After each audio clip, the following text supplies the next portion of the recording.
This is the man in black, here again to introduce Columbia's program, Suspense. In our starring Hollywood cast this evening is Mr. Peter Lorre, who appears as a mysterious gentleman called George Ravel. Miss Wendy Berry plays our worried heroine, Marjorie. Mr. George Zuko is the lawyer, Alex Stevens. The story called The Moment of Darkness is tonight's tale of suspense. If you have been with us on these Tuesday nights, you will know that suspense is compounded of mystery and suspicion and dangerous adventure. In this series are tales calculated to intrigue you, stir your nerves, to offer you a precarious situation and then withhold the solution until the last possible moment. And so, with The Moment of Darkness, and with the performances of Peter Lorre, Wendy Berry, George Zuko, and our other players, we again hope to keep you in suspense.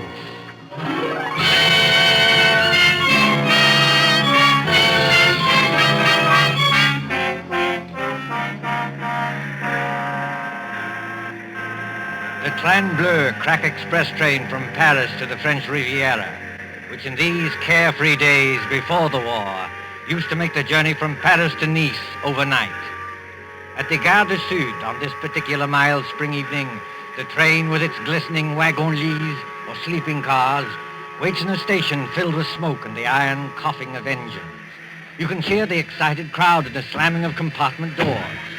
You can see the guard standing by with his watch in hand, with his horn ready to blow as a signal. En voiture, messieurs les voyageurs! En voiture! À bientôt! Better get in, Emily. The train's just about ready to That start. commotion there. The last moment just before the signal, a girl in a light summer dress carrying a small suitcase hurries along the platform towards car number 10. The girl is blonde and evidently English, and as she hurries towards the guard... En voiture! Dépêchez-vous, mademoiselle. Hurry up, please. Oh, yes, of course. Is this carriage number 10? Oui, mademoiselle, numéro 10. Hurry up, please. Thank you. I'll get in. Et maintenant...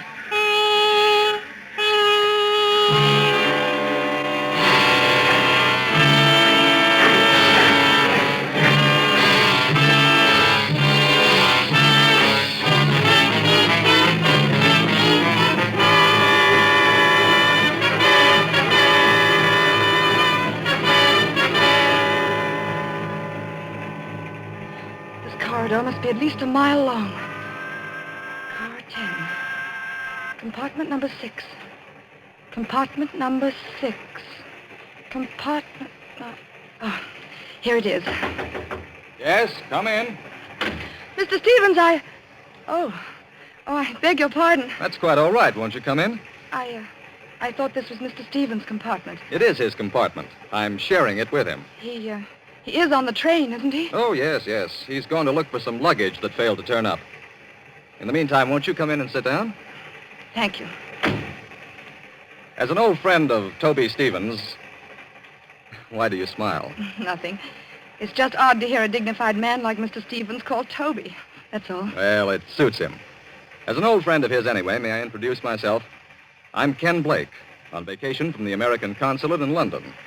How do you do? My name is Gray, Marjorie Gray. I most particularly wanted to have a word with Mr. Stevens. Miss Gray, will you pardon my impertinence if I ask... Ask what?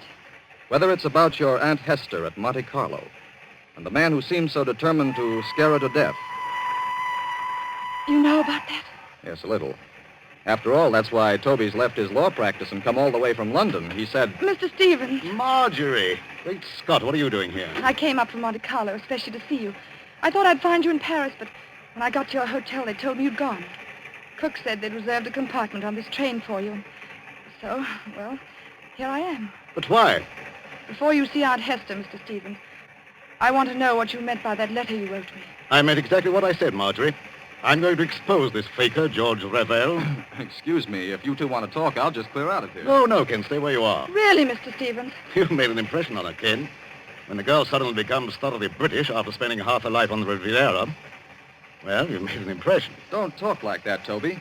She won't get annoyed with you for saying it. She'll just get annoyed with me. Marjorie, this is Ken Blake. We've met, thanks.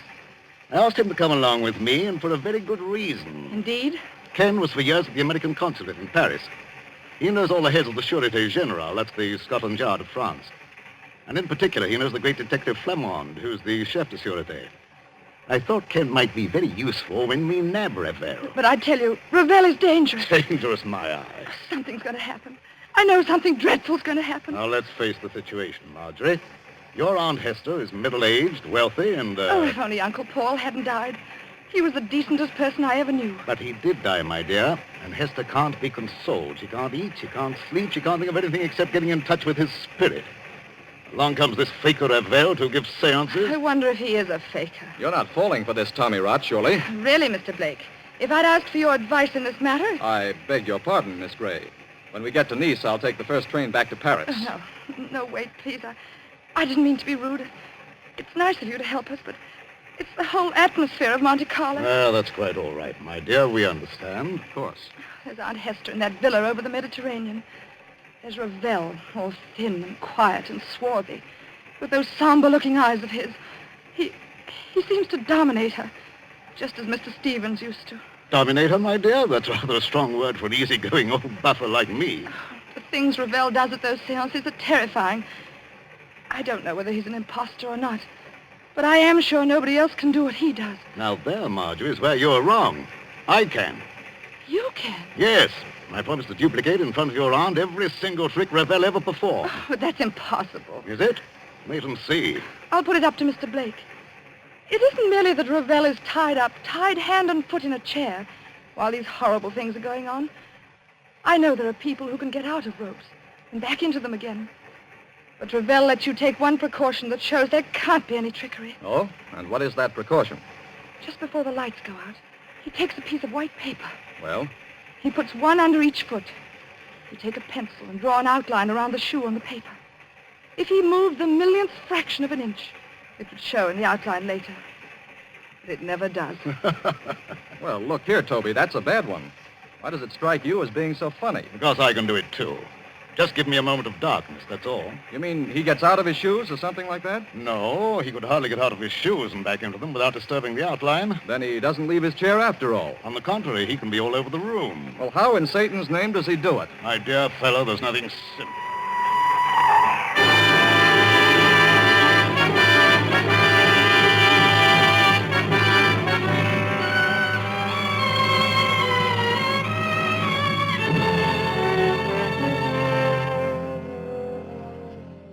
The Villa Bijou, Monte Carlo, the next evening.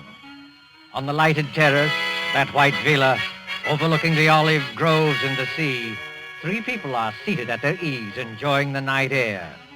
Below glitters the town, a white palm garden. But even its lamps are dimmed by the firework illuminations from the Promenade des Anglais. When the Principality of Monaco celebrates its ruler's birthday, great rockets go hissing upwards to burst and bloom in colored fires against a black sky.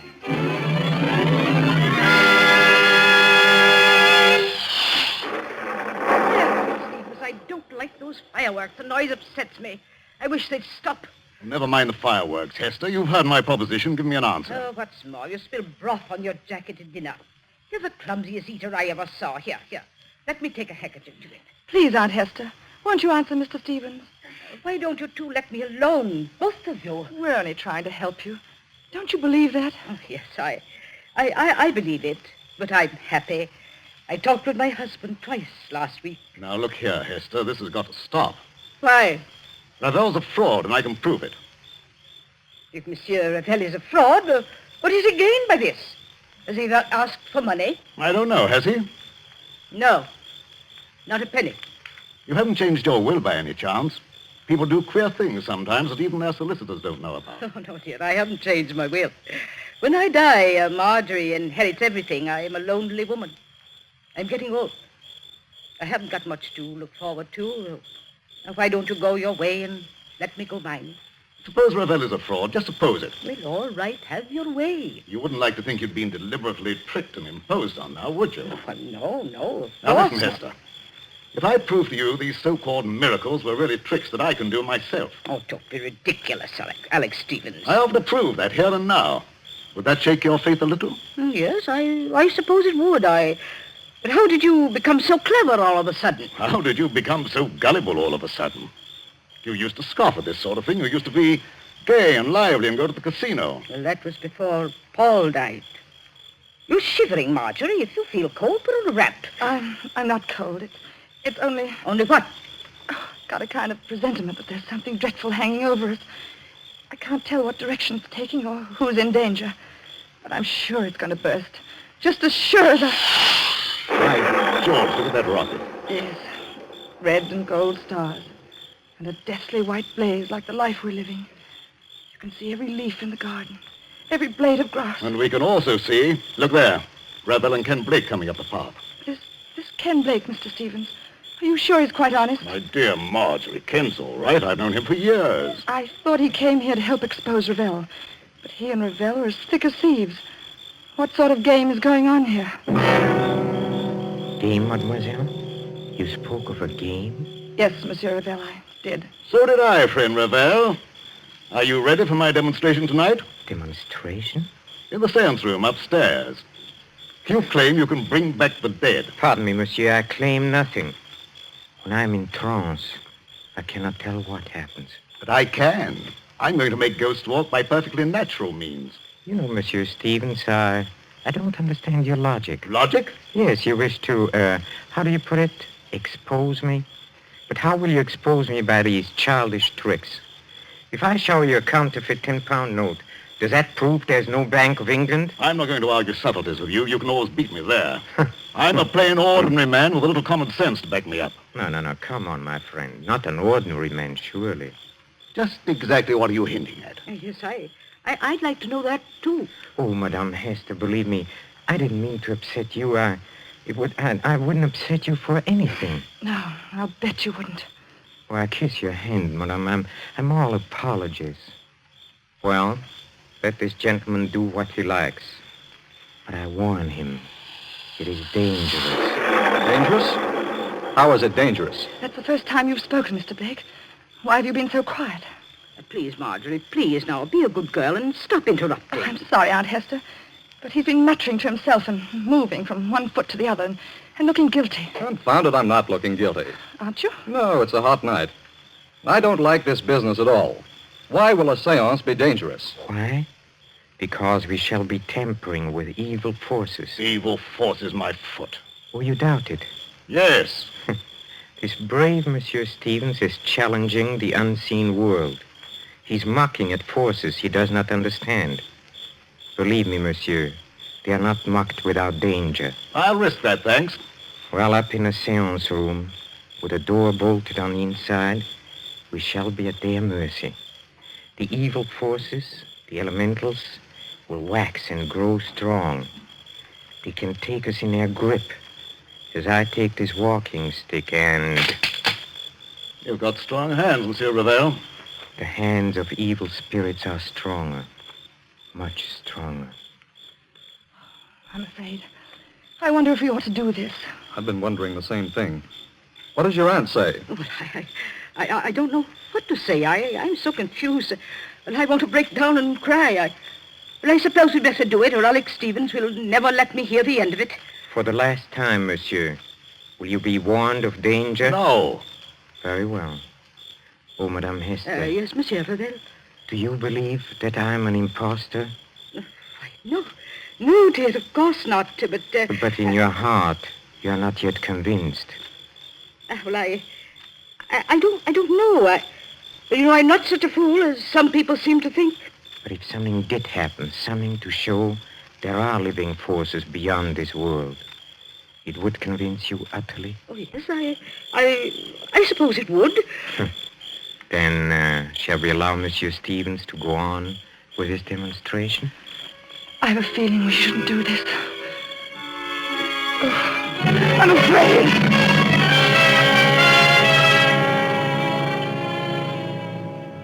Upstairs at the Villa Bijou, there is a small, bare, deeply carpeted room. Its only furniture consists of a round table, 5 chairs, and a large cabinet phonograph. There is only one door, and there are no windows. In one chair, a little way back from the table, sits Mr. Alexander Stevens. He is tied hand and foot, the outline of his shoes drawn with pencil on pieces of paper, so that he cannot move. Now then, friend Raphael, have You quite finished tying me up? Oh, yes.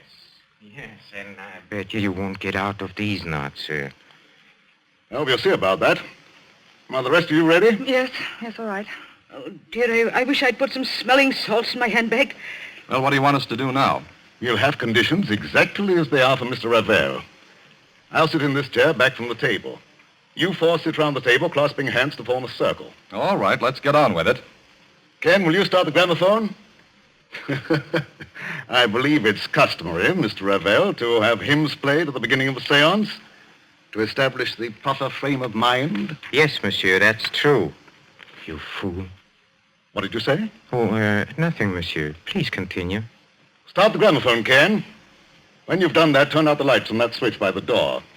Then join the circle. Clasp each other's hands tightly and don't let go unless... Unless what? Well, unless something gets me. Be careful, monsieur. Go on, please. Start the gramophone. All right, here goes. Now the lights, Ken. Switch off the lights. Lights? Yes. There you are. It's pitch dark. I can't see my way back to the table. Here, Ken. Here's my hand. Thank you. Mine Thanks. on the other side, Mr. Blake.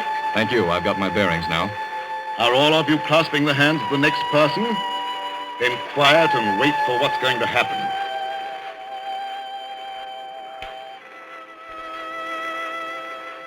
Ken, look. Look where?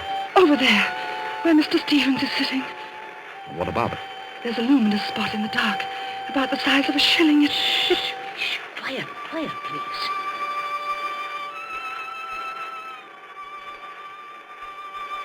Did anything touch the back of your neck? No. What was that? It's Alex Stevens. I know it. This was not on a program, madame. Break the circle and get those lights on. The luminous spot is still there. Oh, hurry, Ken. I can't see my way in the dark. I don't know which direction the lights are. Wait a minute. Here's the wall. If I grope along here, I ought to find the switch. Yes, here it is. Lights. Quiet. Silence, mademoiselle, if you please. What's wrong with Mr. Stevens? What's that sticking out of his chest? It's the handle of a dagger. And a good deal of blood has soaked through his coat, too.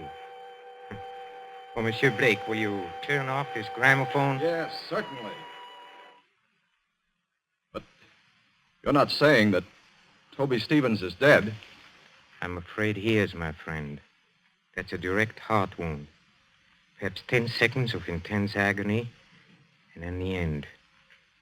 Or is the door still bolted from the inside? Yes. Then we are all alone, here, the four of us.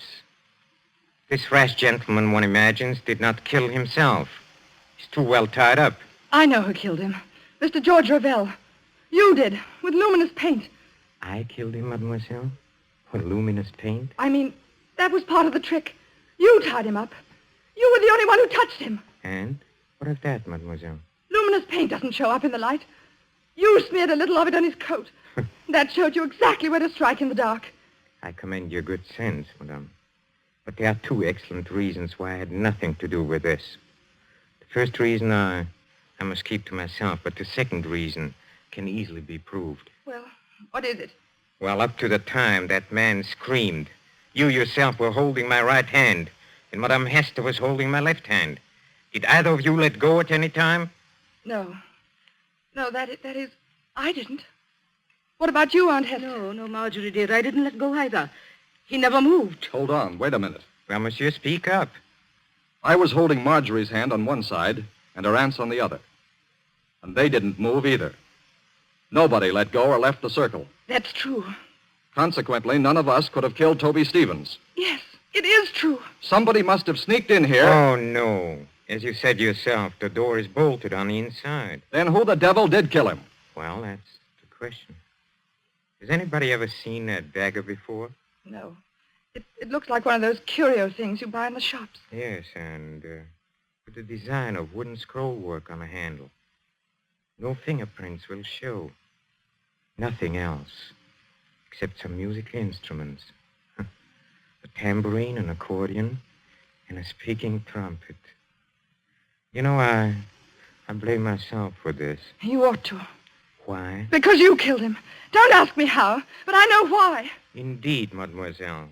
You found my motive. Yes, I have. You've got Aunt Hester fully believing in you now, haven't you? Easy, Marjorie. In another minute, you'll be talking about forces and elementals and heaven knows what. You'll be saying it was a spirit hand that killed Mr. Stevens because nobody else could have. Please, Marjorie, brace up. Someone's got to send for the police. Why don't you send for the police, Ken? Couldn't you help us there? Help you? How? Mr. Stevens said you knew the heads of the Sûreté.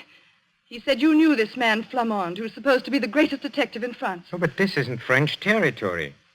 Monte Carlo is the independent state of Monaco. I'm sorry, Marjorie. Ordinarily, I might have helped. You mean you won't help us? I'm sorry, Marjorie. I can't. Then I've got to help myself. George Ravel, you killed Mr. Stevens. But how? Yes, how?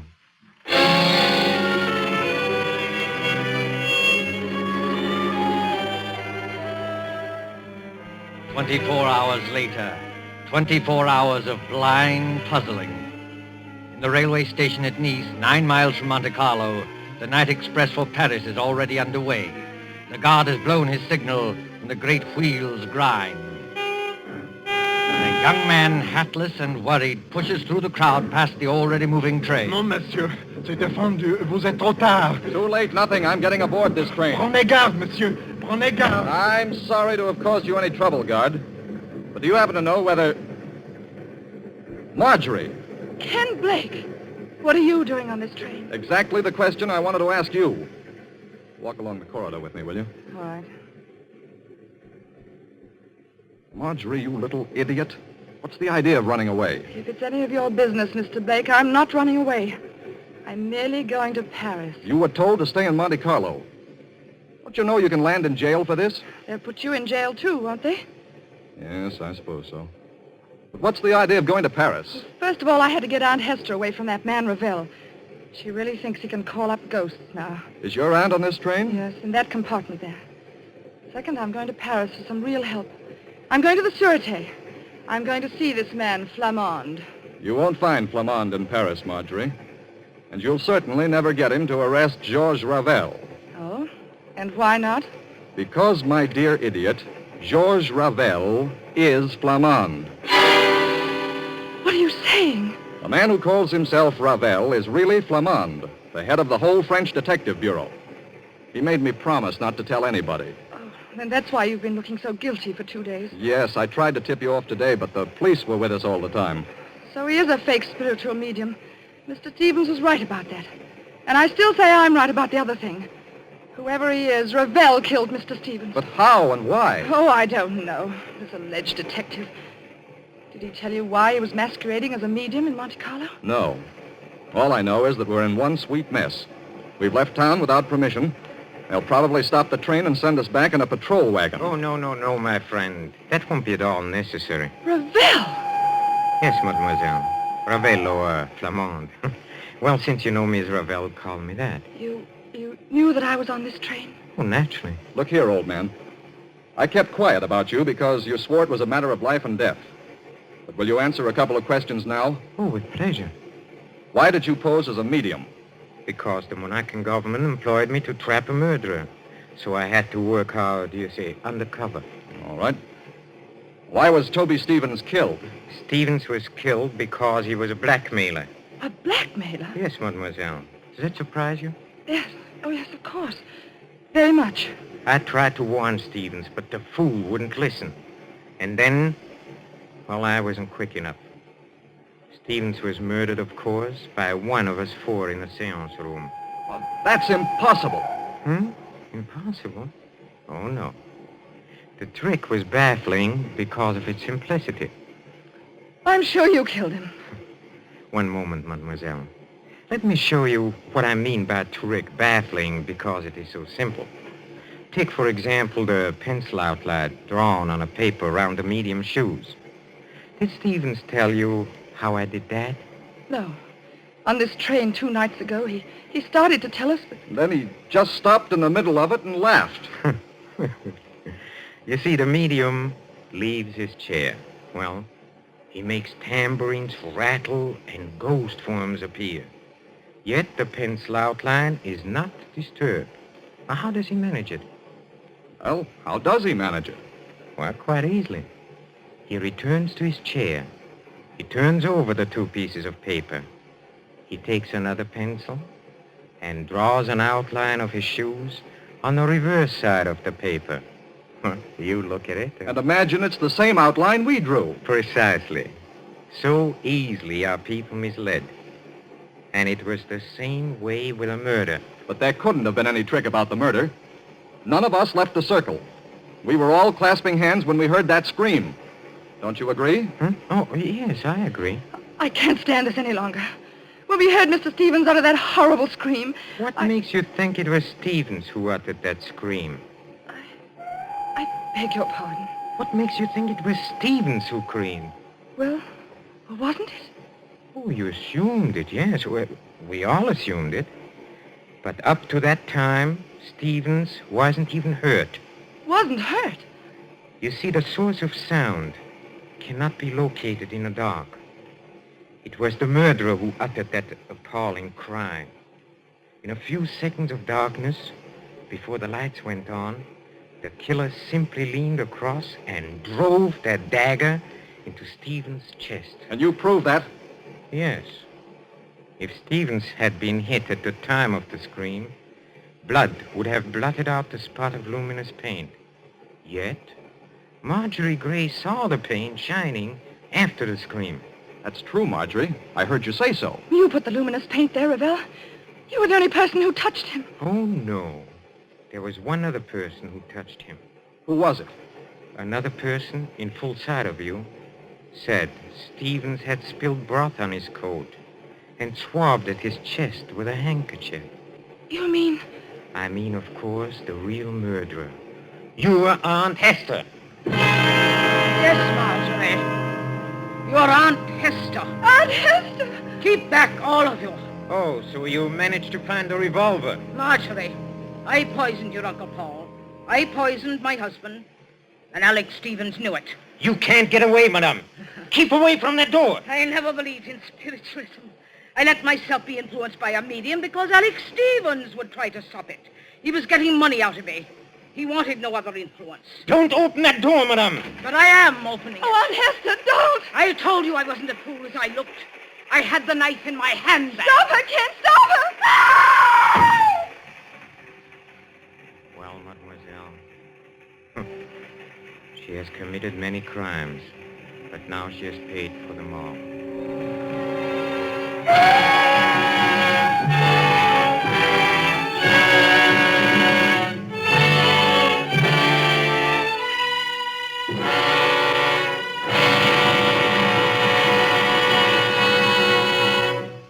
And so closes The Moment of Darkness, starring Peter Lorre, Wendy Berry, with George Zucco. Tonight's tale of Suspense.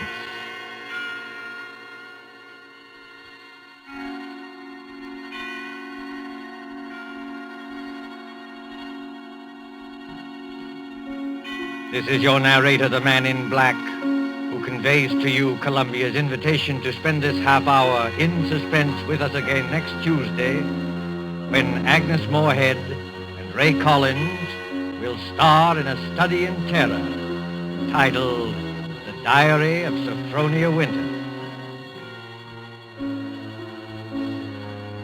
The producer of these broadcasts is William Spear, who with Ted Bliss, the director, Wilbur Hatch, and Lucian Morowick, conductor and composer, and John Dixon Carr, the author, collaborated on tonight's Suspense.